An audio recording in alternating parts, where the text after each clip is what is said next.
बिस्मिल्लाहिर्रहमानिर्रहीम। बेटा हमने एक्सरसाइज नंबर 12.4 के लास्ट वीडियो लेक्चर में पार्ट नंबर 1 और पार्ट नंबर 2 डिस्कस किए थे। अभी हम इसका पार्ट नंबर 3 स्टार्ट करने जा रहे हैं, जरा ध्यान से सुनिएगा। क्वेश्चन में कह रहा है cos inverse 63/65 plus 2 tan inverse 1/5 is equal to cos inverse 4/5। अच्छा देखो बेटा, इस क्वेश्चन में जो हमें आंसर राइट साइड पर लाना है वो कॉस इनवर्स की फॉर्म में लाना है, जबकि हमें लेफ्ट हैंड साइड पे एक कॉस इनवर्स तो दिया हुआ है और दूसरी टर्म में tan इनवर्स दिया हुआ है। तो हमारी पूरी कोशिश होगी कि ये जो tan इनवर्स वाली टर्म है ये भी पहले कॉस इनवर्स में कन्वर्ट हो जाए। अच्छा, उसके लिए क्या करना बेटा, ऐसा कोई भी सवाल जिसमें tan इनवर्स के साथ 2 आ रहा हो ना, सबसे पहले तो उठा के इस पूरी वैल्यू को सिंप्लीफाई करेंगे हम। हमने नाम दिया इसको इक्वेशन नंबर ए का, उसके बाद हमने सोल्यूशन में इस पूरी वैल्यू को उठाया 2 tan इनवर्स 1/5 और 2 tan इनवर्स 1/5 को हमने ब्रेक कर लिया 2 tan इनवर्स 1/5 में।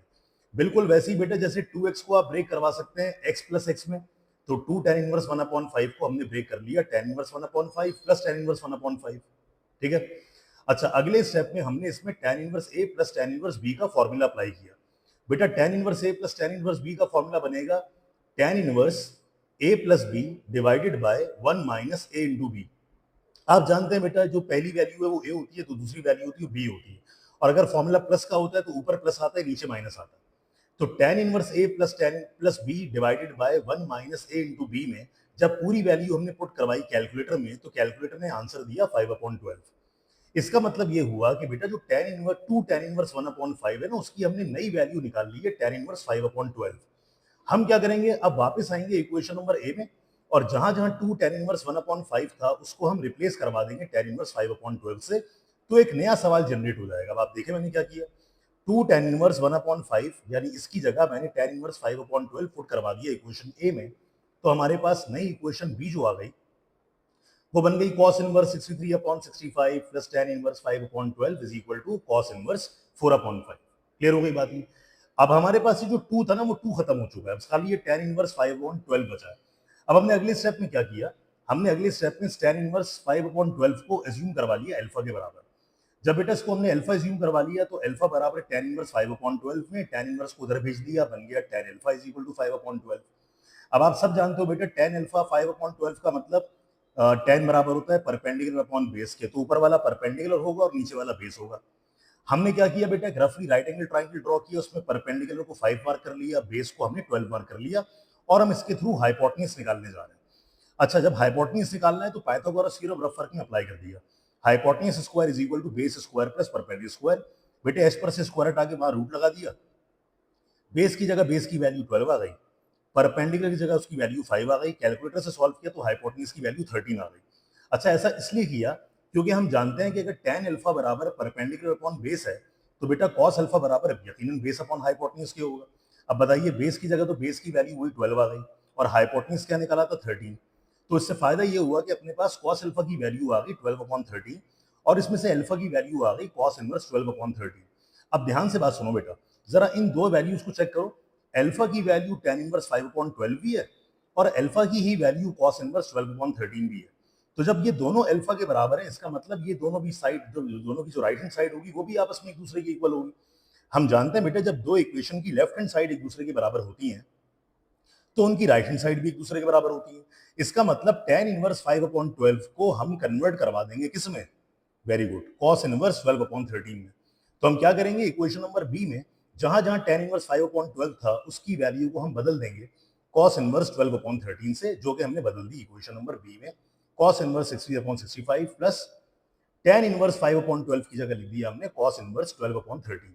अब अगला स्टेप बहुत आसान है बेटा, इसमें सीधा सीधा फॉर्मूला अप्लाई करवा दें, cos inverse a plus cos inverse b। तो ये फॉर्मूला होता है cos inverse a into b, फिर माइनस के बाद स्क्वायर रूट के अंदर 1 माइनस ए का स्क्वायर, फिर ब्रैकेट में 1 माइनस बी का स्क्वायर। बेटा शुरू की वैल्यूज को सॉल्व किया कैलकुलेटर से, ये आंसर आया। इस पूरी वैल्यू को सिंप्लीफाई किया कैलकुलेटर से, ये आंसर बना। दोनों को सब्ट्रैक्ट किया तो आंसर आ गया cos इनवर्स 4/5, जो कि हमें राइट हैंड साइड के बराबर लेके आना था। अब शाबाश, जरा बेटा इसके सारे स्टेप्स एक नजर देख लो ध्यान से, सारे स्टेप्स इसकी एक नजर देख लें ध्यान से।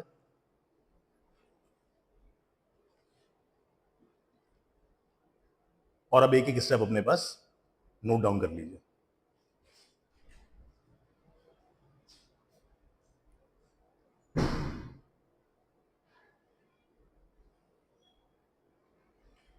ठीक है बेटा, क्लियर हो गई बात पूरी है? कोई प्रॉब्लम?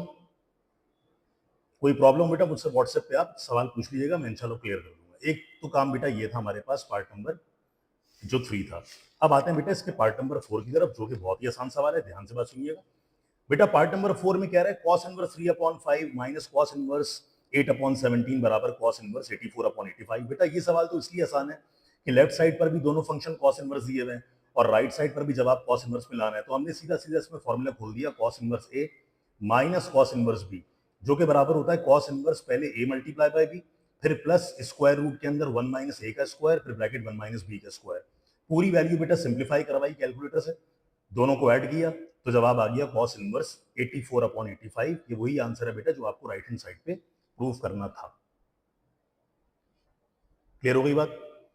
अब आइए बेटा इसके पार्ट नंबर 5 पर, ध्यान से बात सुनिएगा। बेटा पार्ट नंबर 5 में कह रहा है 2 tan इनवर्स 2/3 बराबर cos इनवर्स 5/13। देखो बेटा tan इनवर्स को भी हमने पिछले पार्ट में cos इनवर्स में कन्वर्ट करवाना तो सीखा था, वो हो जाएगा, लेकिन मैंने क्या कहा था पहले ये 2 हटाना है आपको। तो हमने लेफ्ट हैंड साइड में पहले इस लेफ्ट हैंड साइड की पूरी वैल्यू में 2 tan इनवर्स को ब्रेक करवा लिया 2 tan इनवर्स में अलग अलग, यानी 2 tan इनवर्स 2/3 का मतलब एक दफा tan इनवर्स 2/3 फिर प्लस दूसरी बार tan इनवर्स 2/3। अरे यस।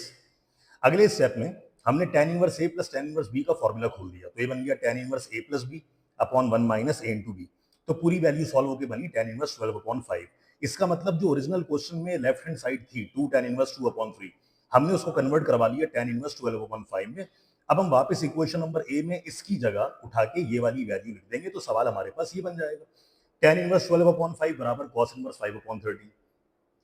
अब हमें लेफ्ट हैंड साइड को राइट हैंड साइड के बराबर लेके आना बेटा। हमने लेफ्ट हैंड साइड में पूरी वैल्यू को अल्फा एज्यूम करवा लिया, अल्फा एज्यूम करवा के बेटा tan इनवर्स को उधर भेज दिया, बन गया tan alpha is equal to 12/5। अब अगेन बेटा tan का मतलब होता है परपेंडिकुलर अपॉन बेस, परपेंडिकुलर 12 है, बेस 5 है, एक राइट एंगल ट्राइंगल बनाया, उसके जरिए हमने हाइपोटेन्यूज कैलकुलेट करवा लिया, जो आप वर्किंग में देख सकते हैं बिल्कुल पिछले वाले पार्ट की तरह। अच्छा, जब हमारे पास हाइपोटेन्यूज की वैल्यू आ गई परपेंडिकुलर और बेस में पाइथागोरस थ्योरम लगाने के बाद, तो जब बेस तो हमारे पास बेटा पहले से 5 था और जो हाइपोटेन्यूज है वो 13 आ चुका है, ये लिखा हुआ, तो हमारे पास कॉस की वैल्यू होती है बेस अपॉन हाइपोटेन्यूज यानी 5/13, यानी कॉस अल्फा बराबर आ गया 5/13 के इक्वल्स। क्लियर? अब अगले स्टेप में हमने क्या किया, हमने लिखा cos alpha is equal to 5/13, तो इसमें से अल्फा बराबर हो जाएगा कॉस इनवर्स 5/13 के। और बेटा मुझे बताइए अगर अल्फा बराबर कॉस इनवर्स 5/13 है, तो ये कॉस इनवर्स 5/13 ही तो आपको राइट साइड पर लेके आना था, तो ये आपका आंसर राइट हैंड साइड के बराबर प्रूव हो गया। क्लियर हो गई बात? अब आइए बेटा इसके पार्ट नंबर 6 पर, ध्यान से बात सुनिएगा। बेटा पार्ट नंबर 6 में कह रहा है sec inverse √5/2 plus cot inverse 3 बराबर π/4 के। अच्छा मुझे एक बात बताओ बेटा, इस अगर सेक इनवर्स √5/2 को हम अल्फा एज्यूम करवा लें, तो सेक इनवर्स वहां जाके बन जाएगा सेक अल्फा। देखिए ध्यान से, सही है। सेक इनवर्स अल्फा हमने सेक इनवर्स √5/2 को हमने अल्फा एज्यूम करवाया, तो सेक इनवर्स वहां जाके बन गया sec alpha is equal to √5/2।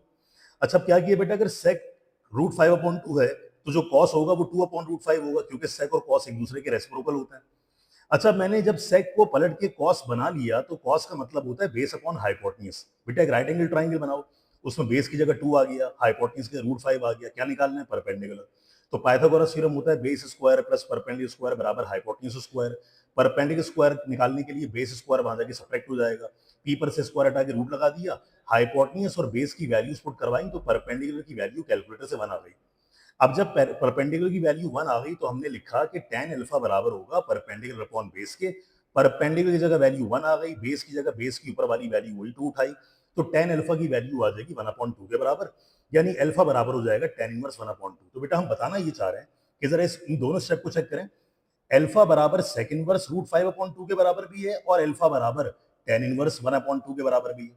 तो जब दोनों ही अल्फा हैं, तो इसका मतलब दोनों ही आपस में एक दूसरे के इक्वल होंगे। तो हमने ओरिजिनली सेक इनवर्स √5/2 को बदल देंगे हम किससे, tan इनवर्स 1/2 से। अच्छा बराबर में ये tan इनवर्स कैसे आ गया, तो जरा इक्वेशन ए में चेक करना बेटे, यहाँ कॉट इनवर्स लिखा हुआ है ना, ये कॉट इनवर्स दिया हुआ है। आप सब जानते हैं बेटा, अगर कभी भी आपको कॉट इनवर्स को tan इनवर्स में कन्वर्ट करवाना हो, तो कॉट इनवर्स को तो हम डायरेक्ट बना देंगे tan इनवर्स, लेकिन क्या करेंगे, जो आगे वाली वैल्यू 3 है ना, उसका रेसिप्रोकल करवा देंगे 1/3। तो जो tan इनवर्स जो कॉट इनवर्स 3 था, वो दरअसल tan इनवर्स 1/3 के बराबर होगा। अब इसमें हमने आखिरी स्टेप में tan inverse a plus tan inverse b का फॉर्मूला खोल दिया, तो बेटा tan inverse a plus tan inverse b का फॉर्मूला बन जाएगा tan inverse a plus b divided by 1 minus a into b. पूरी वैल्यू सॉल्व करी, कैलकुलेटर से 1 आंसर आया। बेटा tan इनवर्स 1 45 डिग्री के बराबर होता है, और आप सब जानते हैं 45 डिग्री का मतलब ही तो असल में रेडियंस में पाई बाय 4 वैल्यू होती है। अरे यस बेटा, क्लियर हो गई पूरी बात ये? शाबाश, जरा इसका पूरा सोल्यूशन अपने पास नोट डाउन कर लें, शुरू से देख लीजिएगा वीडियो, एक एक स्टेप समझिएगा, साथ साथ कॉपी करते रहिएगा। अच्छा, अब आ रहे हैं बेटा हम इसके सेकंड लास्ट पार्ट की तरफ। तो सेकंड लास्ट पार्ट तो बहुत ही आसान है बेटा। सेकंड लास्ट पार्ट में क्या कह रहा है? tan इनवर्स 3/4 फिर plus tan inverse 3/5 minus tan inverse 8/19। बेटा तीन टर्म्स दी है tan इनवर्स वाली, पहले शुरू की दो टर्म पर लगा दो formula tan inverse a plus tan inverse b, तो ये बन जाएगा tan inverse a plus b divided by 1 minus a into b। बेटा तीसरी टर्म को बिल्कुल वैसे ही लिख दिया। अगले स्टेप में जब इस पूरी वैल्यू को सॉल्व किया कैलकुलेटर से, तो बन गया 27/11। तीसरी टर्म बिल्कुल वैसी लिखी हुई है। अब अगले स्टेप में इन दोनों पर लगा दें formula tan inverse a minus tan inverse b, तो ये बन जाएगा tan inverse a minus b divided by 1 plus a into b। पूरी वैल्यू पुट करवाई कैलकुलेटर में, आंसर आया 1। बेटा 1 का निकाला tan इनवर्स 45 डिग्री का मतलब अगेन पाई बाय 4। क्लियर हो गया सवाल? अच्छा, लास्ट पार्ट है बेटा इसका। इसके लास्ट पार्ट में कह रहा है tan inverse 1/3 plus tan inverse 1/2 is equal to tan inverse 1/11 plus tan inverse 5/6। बेटा लेफ्ट हैंड साइड में अलग लगा दें formula tan inverse a plus tan inverse b का, और राइट हैंड साइड में अलग लगा दें formula tan inverse a plus tan inverse b का। दोनों को कैलकुलेटर से सॉल्व करेंगे, दोनों का आंसर सेम बनेगा। दोनों का इनवर्स लिया कैलकुलेटर से, 45 डिग्री बराबर 45 डिग्री, यानी π/4 इज इक्वल टू π/4, तो left hand side is equal to right hand side.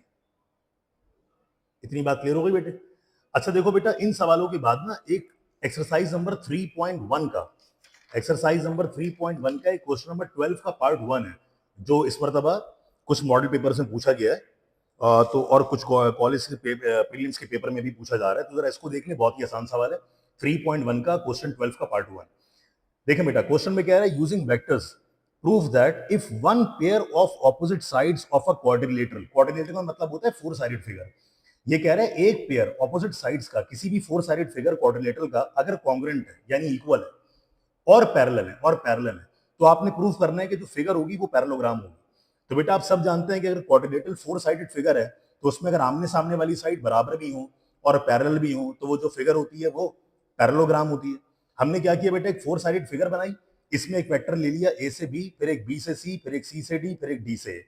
अब आप मुझे बताइए बेटे, अगर इसने क्वेश्चन में कहा है कि दो साइड कॉन्ग्रुएंट है, यानी हमने मान लिया कि ए बी वेक्टर और डी सी वेक्टर बराबर भी है यानी कॉन्ग्रुएंट भी है और पैरेलल भी है, ऐसे ही क्वेश्चन में कहा जा रहा है कि एक एक साइड जो है, पेयर ऑफ साइड जो है वो इक्वल भी हैं और पैरेलल भी हैं। कॉन्ग्रुएंट का मतलब इक्वल होता है।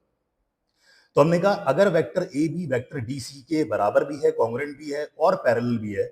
अब फिगर पे आते हैं, जरा फिगर में देखना बेटा, मुझे बताइए वेक्टर ए डी में अगर मैं वेक्टर डी बी ऐड करूं, बेटा अगर मैं वेक्टर ए डी में वेक्टर डी बी ऐड करूं, तो मुझे रिजल्टेंट वेक्टर ए बी मिलना चाहिए ना। आप सब जानते हैं vector A D plus vector D B add करेंगे तो आपको रिजल्टेंट वेक्टर ए बी मिलेगा। वही लिखा बेटा हमने, from figure A D plus D B बराबर ए बी।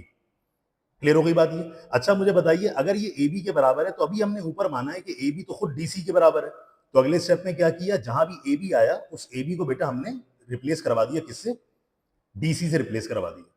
अब अगले स्टेप में जो प्लस का डीबी था वो वहां जाके माइनस का डीबी बन गया। क्लियर हो गई बात ये? तो एडी बराबर हो गया डीसी माइनस डीबी। अच्छा, अब अगले स्टेप में इस डीसी को सॉल्व कर रहे हैं। जरा फिगर में देख करना बेटा ध्यान से, मुझे बताइए फिगर में ये जो वेक्टर डीसी है, ये वेक्टर डीसी किसका रिजल्टेंट होगा? ये होगा vector dB plus vector BC. तो अगर मैं वेक्टर डीबी को प्लस करवा दूं वेक्टर बीसी में, तो यकीनन मुझे वेक्टर डीसी मिलेगा। तो हमने अगले स्टेप में जो वेक्टर डीसी था इसको ब्रेक करवा दिया vector dB plus vector BC में फिगर से, और माइनस डीबी वैसे ही आ गया। बेटा अगले स्टेप में डीबी से वाला माइनस डीबी कैंसिल हो गया, तो ये प्रूव हो गया कि एडी बराबर किसके है? बीसी के। और अगर एडी और बीसी दोनों सेम है, दोनों कॉन्ग्रुएंट है, तो यकीनन वो वेक्टर दोनों आपस में पैरेलल भी होंगे। तो अब ये दूसरे जो वेक्टर से एडी और बीसी अगर ये आपस में बराबर हैं, कॉन्ग्रुएंट हैं और पैरेलल हैं, तो उससे बात प्रूव हो जाएगी कि जो गिवन फिगर है वो पैरेललोग्राम है। तो बेटा ये 12.4 के कुछ इंपॉर्टेंट सवाल जो मैंने क्लास में करवाए बेटा, उनके अलावा अलग है। मैंने अभी इस लेक्चर में 12.4 के क्वेश्चन नंबर 4 के पार्ट्स को डिस्कस किया है। लेकिन मैंने क्लास में क्वेश्चन नंबर 5 के चारों पार्ट्स क्लास में सॉल्व करवाए हुए थे, वो लाजमी जरूर प्रैक्टिस कर लीजिएगा। और ये 3.1 एक्सरसाइज का क्वेश्चन नंबर 12 था, इसको भी काइंडली एक नजर जरूर देख लीजिएगा। अपना ख्याल रखिएगा बेटा। जज़ाकल्लाह, थैंक यू, अल्लाह हाफिज।